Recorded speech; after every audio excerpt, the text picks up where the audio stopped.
الحمد للہ رب العالمین والعاقبۃ للمتقین والصلاۃ والسلام علی رسولہ الکریم وعلی آلہ وصحبہ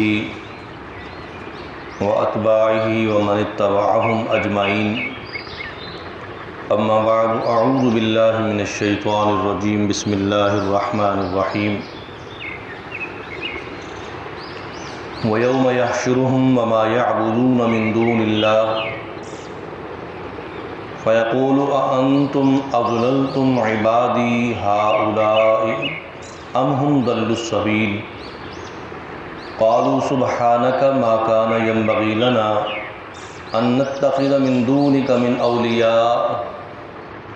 وَلَكِن مَّتَّعْتَهُمْ وَآبَاءَهُمْ حَتَّى نَسُوا الذِّكْرَ وَكَانُوا قَوْمًا بُورًا فقد كذبوكم بما تقولون فما تستطيعون صرفا ولا نصرا ومن يظلم منكم نذقه عذابا كبيرا وما أرسلنا قبلك من المرسلين إلا إنهم ليأكلون الطعام ويمشون في الأسواق وجعلنا بعضكم لبعض فتنة أتصبرون وكان ربك بصيرا صدق اللہ العلی العظیم۔ اور جس دن اللہ تعالیٰ ان کو اکٹھا کرے گا اور جن کی عبادت کرتے تھے انہیں بھی اللہ کے سوا، پھر اللہ تعالیٰ ان کے ان جھوٹے معبودوں سے پوچھے گا کیا تم نے ان کو بہکایا تھا میرے بندوں کو، یا وہ خود بہک چکے تھے راستے سے؟ تو وہ معبود کہیں گے پاک ہے تیری ذات، ہمیں جرت نہیں کہ ہم آپ کے علاوہ معبود بن کر ان کو بہکائیں، اور نہ ہی وَلَٰكِن مَّتَّعْتَهُمْ وَآبَاءَهُمْ حَتَّىٰ نَسُوا الذِّكْرَ، لیکن عیش و عشرت کے سامان نے انہیں اور ان کے آباء و اجداد کو آپ کی یاد سے بلا دیا، اور یہ قوم اپنے عمل کی وجہ سے تباہ ہونے والی ہے۔ تحقیق کے جھٹلائے جا چکے تم اپنے معبودوں کی زبانی ان باتوں میں جو تم کہتے تھے، اب نہ تو عذاب ٹالنے کی تمہارے پاس طاقت ہے اور نہ تم اس لائق ہو کہ تمہاری مدد کی جائے، اور جو کوئی ظلم کرے گا تم میں سے تو چکھائیں گے ہم اس کو عذاب۔ اور اے محمد صلی اللہ علیہ وسلم، ہم نے آپ سے پہلے جتنے رسول بھیجے یقیناً وہ کھانا بھی کھاتے تھے اور وہ بازار میں چلتے پھرتے بھی تھے، اور پھر ہم نے بنایا تم میں سے ہر ایک کو ایک دوسرے کے لیے آزمائش کا ذریعہ، کیا تم ثابت قدم رہتے ہو؟ اور آپ کا رب سب کچھ دیکھنے والا ہے۔ سورہ فرقان کی آیت نمبر 17 سے آیت نمبر 20 ہے۔ ان 4 آیات مبارکہ میں اللہ تعالیٰ نے مشرکین اور ان کے جھوٹے خداؤں کا ذکر کیا ہے حشر کے حوالے سے۔ فرمایا قیامت کے روز جب سارے لوگ اللہ کے سامنے حشر کے میدان میں حاضر ہوں گے اور حساب کتاب کا نظام ہوگا، اللہ جل شانہ ان مشرکین سے پوچھیں گے کہ تم نے شرک کیوں کیا؟ کیا تمہیں پتہ نہیں تھا کہ اللہ کے علاوہ کوئی خدا نہیں ہے؟ پھر تم نے اللہ کے علاوہ انہیں خدا کیوں بنایا؟ تو وہ مشرکین اللہ کے سامنے یہ کہیں گے کہ ہمارا کوئی قصور نہیں، ہمیں تو ہمارے معبودوں نے راستے سے گمراہ کیا تھا، جن کی ہم پوجا کرتے تھے انہوں نے ہمیں گمراہ کیا، آپ کے راستے سے بٹا دیا۔ اب اپنا گناہ معبودوں کے سر ڈالیں گے۔ اللہ تعالیٰ پھر ان معبودوں کو بلائیں گے جن کی وہ پوجا کرتے تھے، اور یہ سوال ان سے کیا جائے گا کہ تم نے میرے بندوں کو اَأَنْتُمْ أَضْلَلْتُمْ عِبَادِي هَؤُلَاءِ، اے جھوٹے خداؤ، کیا تم نے میرے ان بندوں کو گمراہ کیا تھا؟ کہا تھا کہ تمہاری عبادت کریں، تمہیں خدا تسلیم کریں، تمہیں مشکل کشا تسلیم کریں، تمہیں حاجت روا تسلیم کریں، تمہیں مولا اور خدا بنائیں، کیا تم نے انہیں راستے سے گمراہ کیا تھا؟ تو آگے سے وہ خدا اللہ کے سوال کا جواب دیں گے، قالوا سبحانک، تیری ذات تو پاک ہے، تیرے ساتھ کون خدا بن سکتا ہے؟ اللہ تو اس شراکت سے پاک ہے، تیرا تو کوئی شریک نہیں، سبحانک، تو شریک شراکت سے پاک ہے۔ ما کان ینبغی لنا، ہمارے لیے کیا لائق، کیا جرت ہمیں، کیا طاقت ہمیں کہ ہم خدا بن بیٹھیں؟ ہم کوئی خدا نہیں ہیں، نہ ہم کوئی معبود ہیں، نہ ہم میں یہ طاقت، نہ ہم میں یہ جرت ان نتخذ من دونک من اولیاء، کہ آپ کے علاوہ ہم اپنے آپ کو ولی بنائیں۔ ایسی بات نہیں ہے، بلکہ وَلَٰكِن مَتَّعْتَهُمْ وَآبَاءَهُمْ حَتَّىٰ نَسُوا الذِّكْرَ، اصل بات یہ ہے، یہ آپ کے راستے سے بھٹکے، آپ کی یاد سے غافل ہوئے، اس کی وجہ یہ نہیں ہے، اس کی وجہ یہ ہے کہ آپ نے انہیں اور ان کے باپ داداؤں کو آسودگی سے نوازا، نعمتوں سے نوازا، راحت سے نوازا، صحت سے نوازا، مال سے نوازا، اولاد سے نوازا۔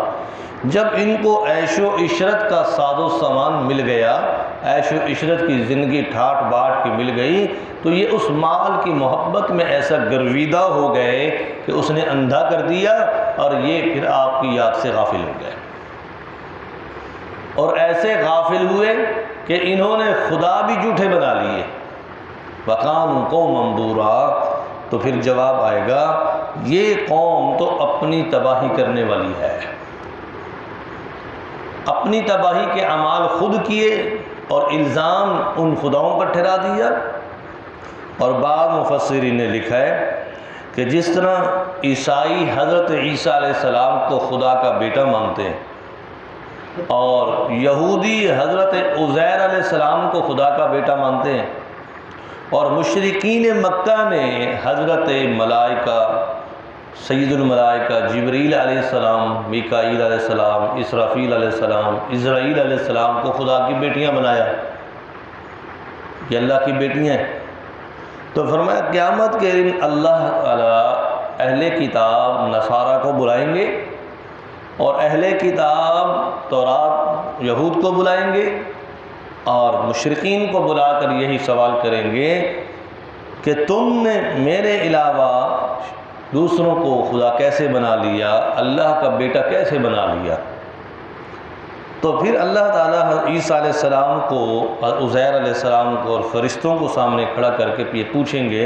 اَأَنْتُمْ أَضْلَلْتُمْ عِبَادِي هَؤُلَاءِ، کیا تم نے انہیں کہا تھا کہ تمہاری عبادت کریں، تمہارے لیے قربانیاں دیں، تمہارے لیے کپڑے پہنیں، تمہارے لیے سارا کچھ کریں، کہ تم نے کہا تھا؟ تو حضرت عیسیٰ علیہ السلام اور عزیر علیہ السلام اور فرشتے جواب میں عرض کریں گے، قالوا سبحانک، کہ رب العالمین آپ کی ذات تو پاک ہے، آپ تو بیٹے سے پاک ہیں، آپ تو بیٹیوں سے پاک ہیں، آپ تو اولاد سے پاک ہیں۔ ما کان ینبغی لنا ان نتخذ من دونک من اولیاء، ہم میں کیا اس بات کی لائقی اور ہم میں کیا جرت کہ ہم آپ کی طرف نسبت کر کے اپنے آپ کو خدا بنا بیٹھیں؟ اور انہیں کہیں کہ ہمیں اللہ کا بیٹا بناؤ، اور انہیں کہیں کہ ہماری عبادت کرو اور ہمارے ہی تہوار پر کپڑے پہنو، ہم نے تو نہیں کہا تھا۔ وَكَانُوا قَوْمًا بُورًا، یہ قوم خود تباہ ہونے والی تھی، انہوں نے خود ایسا عمل کیا۔ تو اللہ تعالیٰ نے جواب میں فرمایا فَقَدْ كَذَّبُوكُمْ بِمَا تَقُولُونَ، اے مشرکین، جو تم نے کہا تم اپنی باتوں میں جھوٹے ثابت ہوئے، تمہاری باتوں میں کوئی بات سچی نہیں۔ اب کیا ہے نتیجہ؟ فَمَا تَسْتَطِيعُونَ صَرْفًا، اب تمہارے شرک کی وجہ سے جو تمہیں سزائے جہنم ملے گی، اب اس عذاب سے تمہیں کوئی بچا نہیں سکتا، وہ عذاب تم سے کوئی ٹال نہیں سکتا۔ وَلَا نَصْرًا، اب تم اس لائق رہے نہیں کہ اللہ کی تمہارے پاس مدد آئے، یا کوئی اور تمہاری مدد کی درخواست کر سکے، اپیل کر سکے، نہ تو کوئی تمہاری درخواست کرنے کے لیے ہمت رکھے گا، اور نہ ہی آج تم اپنے عذاب کو اپنے جان سے ہٹا سکتے ہو۔ وَمَنْ يَظْلِمْ مِنْكُمْ نُذِقْهُ، جس نے شرک کیا تم میں سے، آج اس شرک کے بدلے میں عذاب کو چکھے گا۔ اور اگلی آیت میں پچھلے اعتراض کا جواب ہے۔ پچھلی آیات مبارکہ میں مشرکین نے رسول اکرم صلی اللہ علیہ وسلم کے بارے میں کہا کہ ہم اس کو رسول کیسے مان لیں، ما لہذا الرسول، ہم اس کو رسول کیسے مانیں، یہ تو کھانا بھی کھاتا ہے، بازاروں میں بھی جاتا ہے، شادی بھی ہے، بیٹی بھی ہے، بیٹے بھی ہیں، اولاد بھی ہے، بیوی بھی ہے، خاندان، ہم اس کو کیسے رسول مان لیں؟ تو اللہ نے اس کا جواب اس آیت میں بھی دیا، وَمَا أَرْسَلْنَا قَبْلَكَ، اے محمد صلی اللہ علیہ وسلم، صرف آپ نہیں، آپ سے پہلے حضرت عیسیٰ علیہ السلام، حضرت موسیٰ علیہ السلام، حضرت یحییٰ اور زکریا علیہ السلام، حضرت یوسف یعقوب علیہ السلام، سابقہ جتنے بھی نبی آئے، سب کے سب رسول کھانا کھاتے تھے۔ اللہ نے سب کو بشر بنایا تھا، سب کھانا کھاتے تھے۔ اور وَيَمْشُونَ فِي الْأَسْوَاقِ، سب تجارت کے لیے بازار میں آتے جاتے تھے، سب تجارت کے لیے سفر کرتے تھے۔ حضرت سلیمان علیہ السلام نے تجارت کی، حضرت داؤد علیہ السلام نے تجارت کی، حضرت ادریس علیہ السلام نے کاروبار کیا، شیس علیہ السلام نے کاشتکاری کی۔ تو پیغمبروں نے تو بازاروں میں، منڈیوں میں جا کر سامان بیچا بھی ہے، خریدا بھی ہے، کاروبار بھی کیا ہے۔ تو آپ نے بھی جا کر جو ہے مکہ سے تجارت کا سامان شام میں بیچا۔ تو اس لیے آپ پر جو اعتراض کیا جا رہا ہے یہ تو ضد اور تنقید کی وجہ سے ہے، یہ آپ کی رسالت کو قبول کرنے کی وجہ سے نہیں ہے۔ تو آپ مت گھبرائیں، آپ سے پہلے رسولوں کے ساتھ بھی اللہ نے یہ حاجت رکھی تھی کہ وہ کھانا بھی کھاتے تھے، بازار میں بھی جاتے تھے۔ وَجَعَلْنَا بَعْضَكُمْ لِبَعْضٍ فِتْنَةً، باقی فرمایا اے لوگو، اللہ نے تم میں تفاوت کیوں رکھا، ہر ایک کو دوسرے کے مرتبے سے کم اور زیادہ کیوں رکھا، کسی کو زیادہ مال، کسی کو کم مال، کسی کو زیادہ اولاد، کسی کو کم اولاد، کسی کو زیادہ نعمتیں، کسی کو کم نعمتیں، کسی کو بیماری میں مبتلا، کسی کو صحت دے دی، کسی کو کوئی نعمت، ایک نعمت دی تو دوسری نہیں دی، کسی کو دوسری نعمت دی تو پہلی نعمت نہیں دی۔ تو یہ وجعلنا بعضکم لبعض فتنہ، یہ اس لیے کیا کہ اللہ آزمانا چاہتا ہے، اس کی مشیت ازدی کا تقاضا حکمتوں کے ساتھ جڑا ہے۔ وہ چاہتا تو سب کو بادشاہ بنا سکتا تھا، وہ چاہتا تو سب کو امیر کر دیتا، وہ چاہتا تو سب کو ولی اللہ بنا دیتا، وہ چاہتا تو سب کو اسلام کی ہدایت پر قائم کر دیتا، کوئی بھی گمراہ نہ ہوتا، کوئی بھی کافر نہ ہوتا، کوئی مشرک نہ ہوتا، لیکن اس کی مشیت ازدی کی حکمتوں کے تقاضے ہیں۔ اب تمہارے لیے کیا ہے کہ تمہاری زندگی میں جو حال آئے، اتصبرون، تم اس پر ثابت قدم رہو اور اس پر صبر کرو اور اللہ کے شکر گزار بن کر رہو۔ وَكَانَ رَبُّكَ بَصِيرًا، تیرا رب تمہارے اعمال کو خوب دیکھنے والا ہے، خوب واقف ہے۔ اللہ تعالی ہمیں قرآن کی سمجھ نصیب فرمائے، آمین رب العالمین۔ الحمدللہ رب العالمین والعاقبۃ للمتقین والصلاة والسلام علی رسولہ الکریم وعلی آلہ وصحبہ وبارک وسلم وصلوا علیہ۔ ربنا آتنا فی الدنیا حسنہ وفی الآخرۃ حسنہ وقنا عذاب النار۔ اللہم انفعنا بالقرآن وتلاوۃ القرآن وبرکات القرآن وانوارات القرآن، وانفعنا ودروس القرآن علیہ المن والاحسان، یا رحیم یا رحمان وانت المستعان ولا حول ولا قوة الا بک۔ وصلی اللہ تعالی علی خیر خلقہ محمد وعلی آلہ وصحبہ اجمعین آمین.